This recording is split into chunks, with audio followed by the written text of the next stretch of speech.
Hi, I'm Gianna, and welcome back to the Gift Guide podcast. Today, I am joined by Sarah Nicholas, the owner of Ladles and Linens. I'm so excited to be chatting with you about all things food. Yeah, love that. I know. Welcome to the studio, and thank you Thank for you. being here. Thank you. So, you are the owner of Ladles and Yes. Linens, and how did that come about? I have a very, eclectic, if you will say, career path to Ladles and Linens, but my passion has always been food. So I always knew eventually life and everything that happens that I would end up with doing something with food. I actually started off in the FBI. Wow. Yeah. Did that for 7, 8 years, and then met my husband and moved to New York City, and New York City is like everything food, everyone loves food, it's all about food.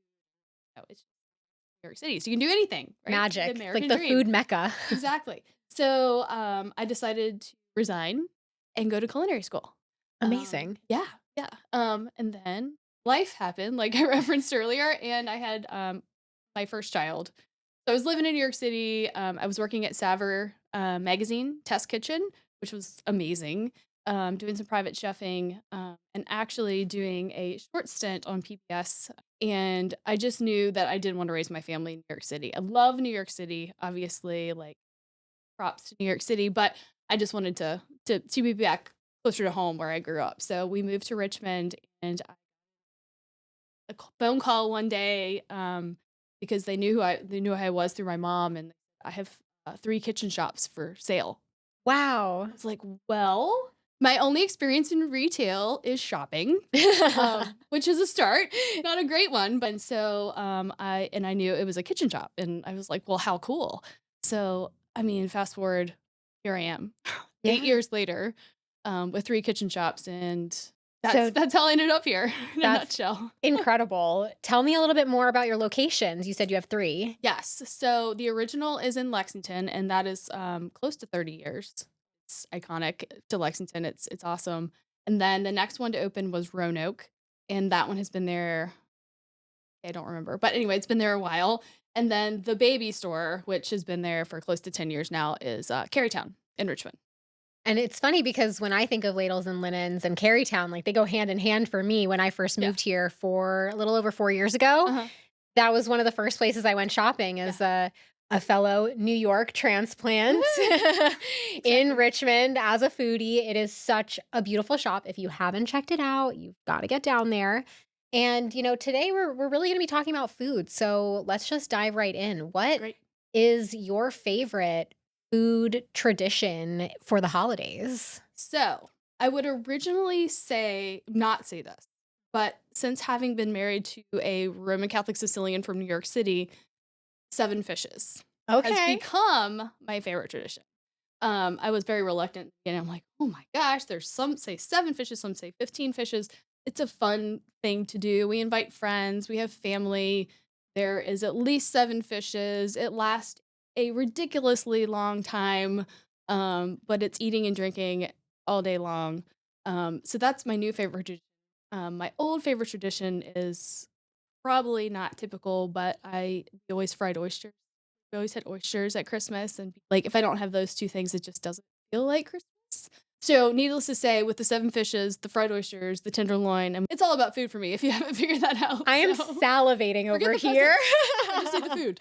I mean, truly, what's a better way to, celebrate your Yeah, relationships with your friends, with your right. family than by feeding them and being Yeah, fed by them? And and celebrating everybody's tradition too, which I think yes, is very cool. truly so Yeah. beautiful. And so, when you do your Feast of the Seven Fishes, is that just you kind of find a weekend? Is it like a Yeah. day before Christmas kind of Right, thing? well, in the modern world, it's, you contact who you want to come and say who's available this day, and then it takes 16, 17 emails, like, everyone to come together, but this year, it's on the 23rd. Oh, So, nice.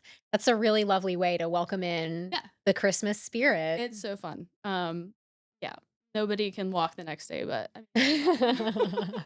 I mean, you're setting up to relax on Christmas Eve Exactly, and Christmas Day. exactly. So Yeah. and so as a shop owner focusing on food-based gifts, Mhm. what are some meaningful gifts that people can pick up from your store?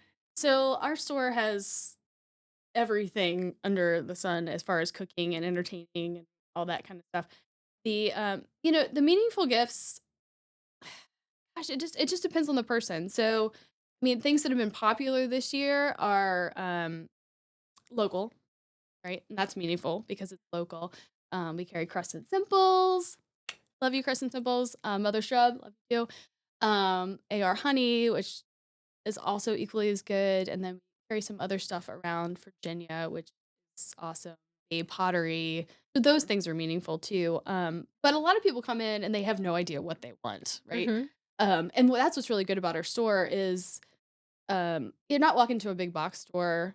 We try to create an atmosphere. Our motto is it's a kitchen party and everyone's invited. And we try to create an atmosphere where you're shopping with your best friend. That's what we try to do.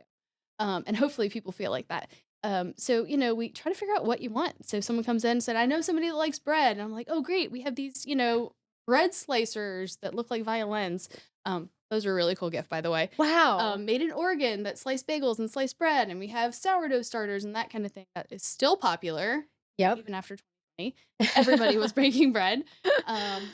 Or I want to entertain. Oh, great. Here's, some things for entertaining, or it just depends. And then one of the things I love to sell the most is just heirloom pieces that people can pass down forever, Hmm. like La Creuset, or the cast iron that has a lifetime, or a really good knife, or a really good cutting board. Um, those are the things that people will actually give to their children. Yes, You and know, it's such a it will beautiful last that long. it's a beautiful experience as Yeah. well to be able to shop with someone that really knows what they're talking about versus, Yeah. like you said, a big box store where they hire in holiday help who Right.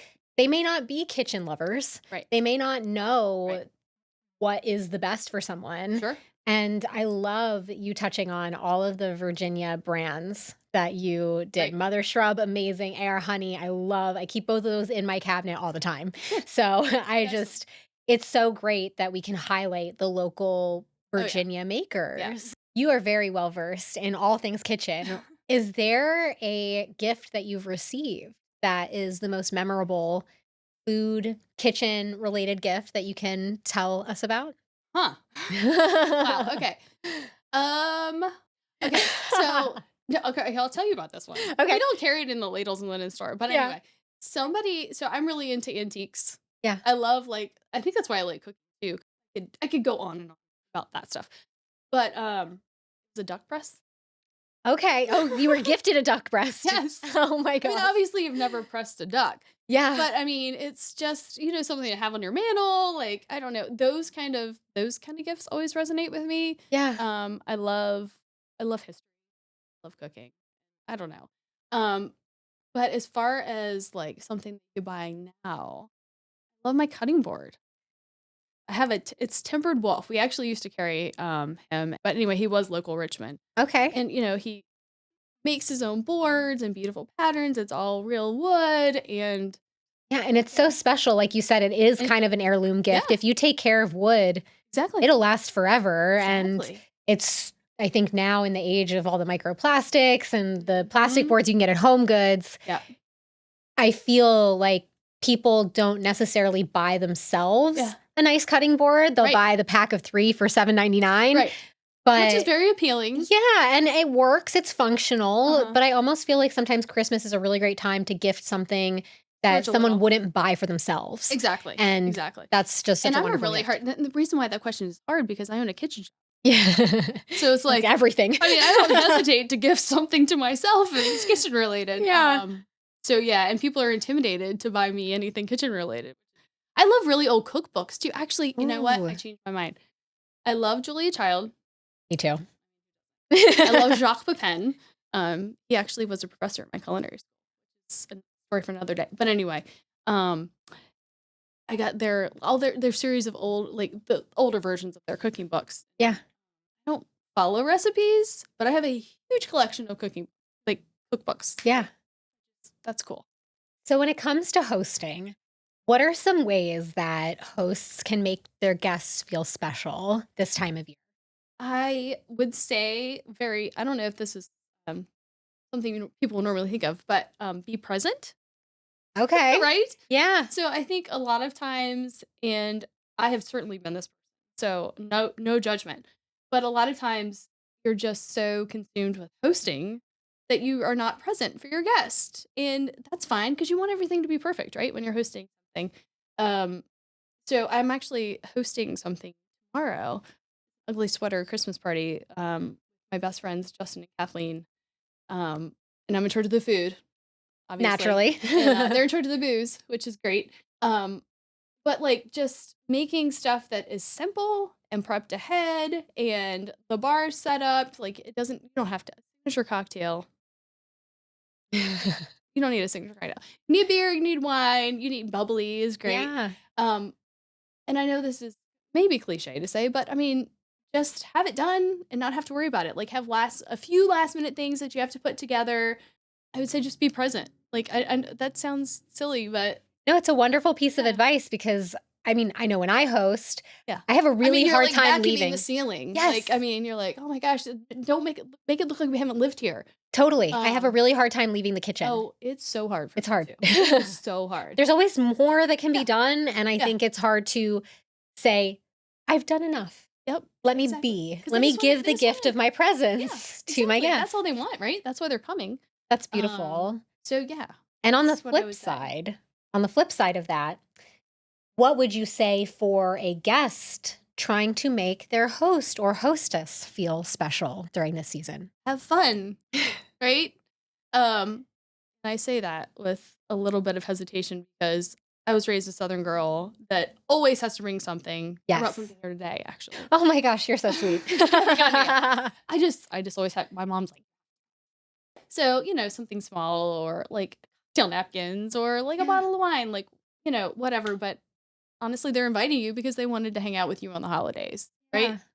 right? And sure, they want to showcase their house and you want to see everything and you want to eat and you want to have fun. But are you going to remember what their Christmas tree looked like? No. Very true. So, ooh, I don't know. I know that sounds so silly and I should probably be prompting something from Ladles and Linens. We have lots of hostess gifts, but I think that is yeah, really nice, though. That is such yeah. a good piece of advice because there is a lot of pressure during the holidays, but, if you're tight on a budget, it doesn't mean you shouldn't show up. If you No. don't, And if you come nobody empty-handed, you should come with cares. yourself, and Right. that's beautiful. Right. I don't care. Yeah. And so to round out this wonderful interview that we've got here, I would love for you to run us through some holiday trends, gift trends, Yep. foodie trends. What should people be kind of keeping an eye on and visiting your store to shop? Right. The trends actually shockingly have remained quite the same. I'm sure there's somebody that would disagree with that, but as far as what I'm seeing coming into the store, it's all about cocktails, like Le Creuset stuff, all those like knives, all those things that have good promos during the holiday season. It's Yeah. always a great gift. Bread. I mean, that Bread is literally good. will never die. I mean, and it shouldn't because carbs are amazing. Um, Truly. but no, I was talking about the knife earlier, Yeah. like the going like this, like it's a violin. But you know what I'm talking It's about. like that curved one with Yes, the and you can serrated saw edge, and it. It's yeah, got a wood piece and a knife piece, and you it saw kind of it. keeps it like Uh-huh. even. That's been crazy good. Sourdough, anything having to do with sourdough or bread, lame knives. I will say, after COVID, everyone has become much more sophisticated in the kitchen, which has been great, Yeah. right? I mean, people come in and they're like, "I want to create the blah blah blah from blah blah blah," and I mean, it's so much more sophisticated than it was, which is awesome. People are actually dedicating time to learning how to cook, Yeah. which is great. There's A few so years many ago. different creative Hmm. tools that Yeah. are made for the home kitchen that yeah, like you said, a tofu press is certainly not something that I feel like anyone really I've never even had. actually used one, but people love them. So I Yeah. need to try. Oh my gosh. Now I kind of want to make my own tofu. I'm even sure I would go about that, but it's possible. It's possible. Well, thank you so much for Thank coming into the you. studio today, Sarah. I loved chatting with you. We're going to drop some links in the description of this podcast episode. Thank you for joining us this day on the Gift Guide podcast, and we'll see you next time.